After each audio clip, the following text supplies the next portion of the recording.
नमस्कार, कैसे हैं आप? मेरा नाम प्रीति है। हम आप सभी को हिंदी व्याकरण के महत्वपूर्ण से महत्वपूर्ण तथ्यों की जानकारी देकर आपकी प्रतियोगिता परीक्षा की तैयारी करा रहे हैं, जिससे आप कोई भी शिक्षक परीक्षा आसानी से अच्छे नंबर से पास कर सकते हैं। तो वीडियो देखने से पहले चैनल को सब्सक्राइब करें, लाइक करें, बेल आइकन के बटन को दबाएं। तो आज हम दूसरी वीडियो स्टार्ट करते हैं। तो आज हम हिंदी व्याकरण में सर्वनाम का अर्थ या परिभाषा जानेंगे।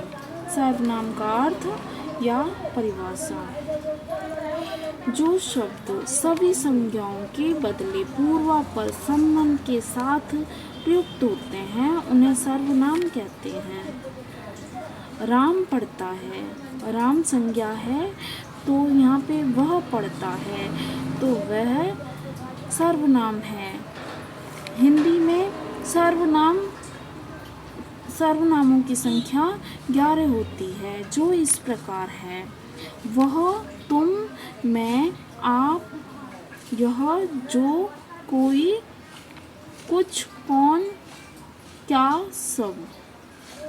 आइए आगे समझते हैं। अर्थ के आधार पर सर्वनाम के 6 भेद हैं।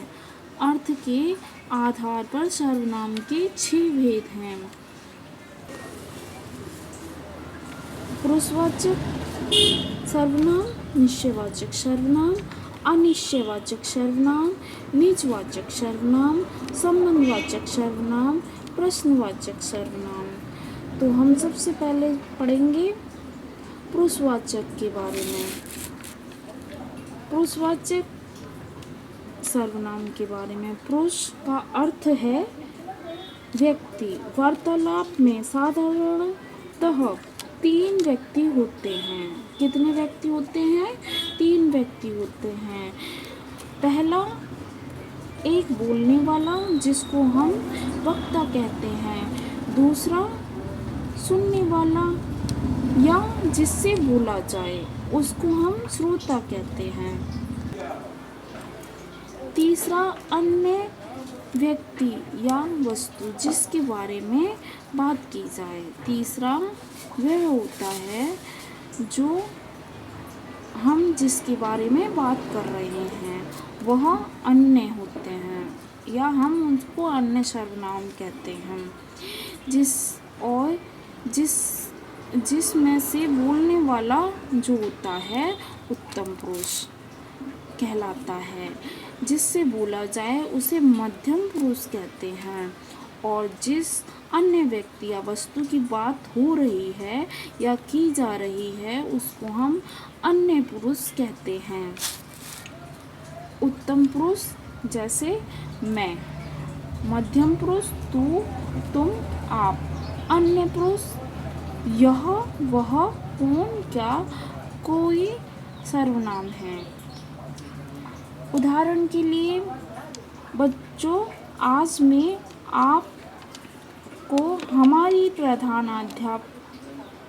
प्रधानाचार्य जी के बारे में बताऊंगी।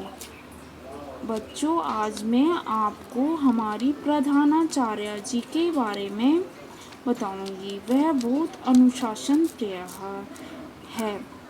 तो मैं, आप, वह, ये सभी सर्वनाम के अंतर्गत आते हैं। ठीक है। अब हम निश्चयवाचक सर्वनाम पढ़ेंगे।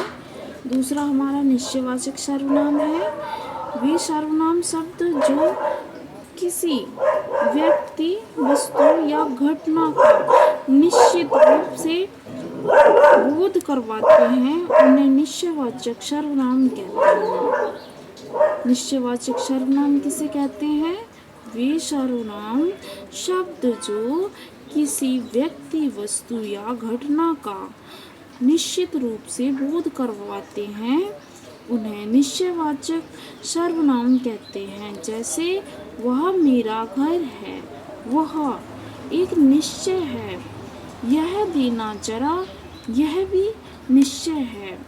अब आगे पढ़ेंगे हम अनिश्चयवाचक सर्वनाम के बारे में। जिन सर्वनाम शब्दों से किसी व्यक्ति, वस्तु या घटना का निश्चित रूप से बोध नहीं होता है। जिन सर्वनाम शब्दों से किसी व्यक्ति, वस्तु या घटना का निश्चित रूप से बोध नहीं होता है वह अनिश्चयवाचक सर्वनाम होते हैं।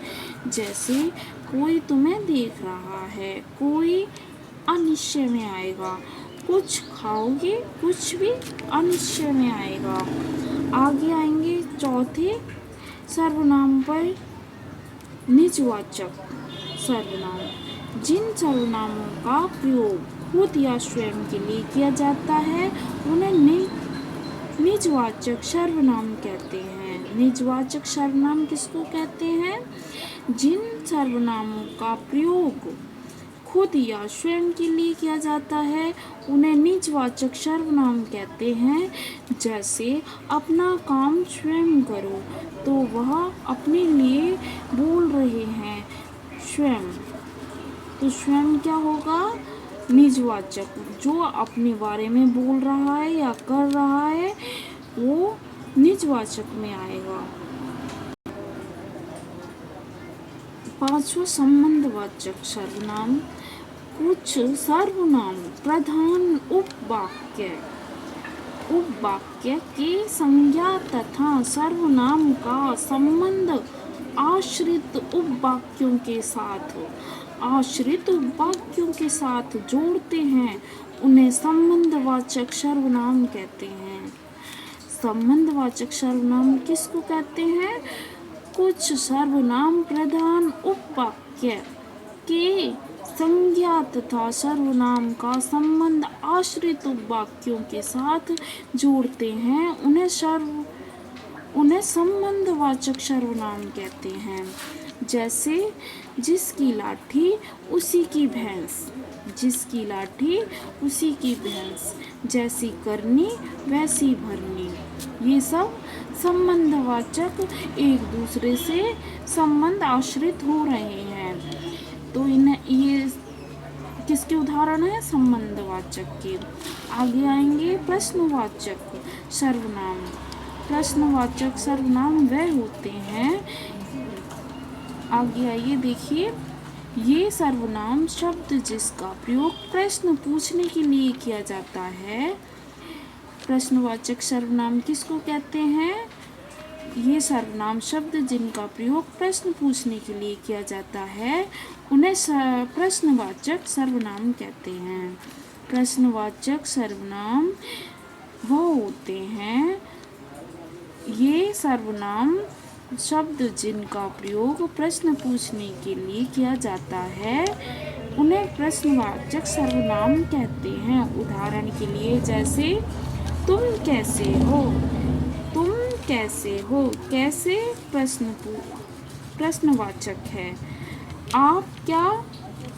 आपका क्या नाम है, आपका क्या नाम है, क्या भी प्रश्नवाचक में आएगा।